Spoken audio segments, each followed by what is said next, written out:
Miss Wachuka, a brilliant data scientist, found herself in a David versus Goliath battle with the Kenyan government. She had inked a deal with President Ruto's administration. This wasn't just any contract, it involved software, the kind that could shift public opinion and predict voting patterns. We're talking 172 million shillings, serious money.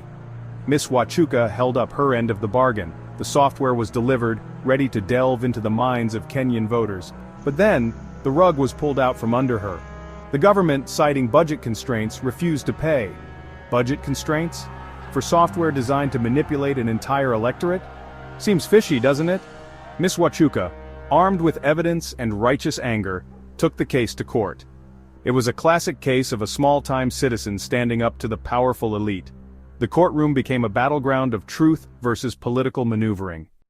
This software wasn't your average app. This was next-level stuff. Imagine algorithms sifting through millions of social media posts, identifying the hopes and fears of everyday Kenyans. Picture the ability to craft messages that resonate deeply, swaying opinions with surgical precision. This was about more than just winning an election.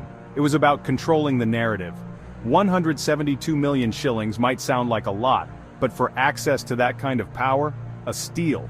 The government's claim of budget constraints reeked of something else entirely. Was this a case of cold feet? Or something more sinister?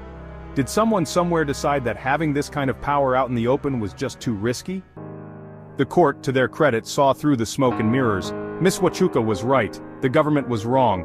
"Pay up," said the judge, "with damages." Justice was served, but it left a bitter taste.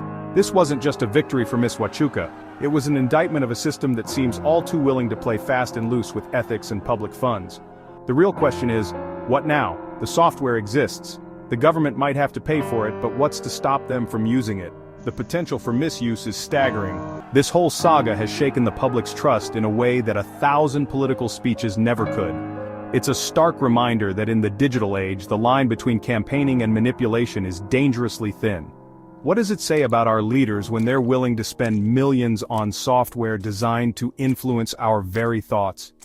This isn't just about one contract or one election. It's about the kind of country we want to live in. A country where the government serves the people, not the other way around. A country where technology is used to empower, not to enslave. The fight is far from over. This is just the beginning.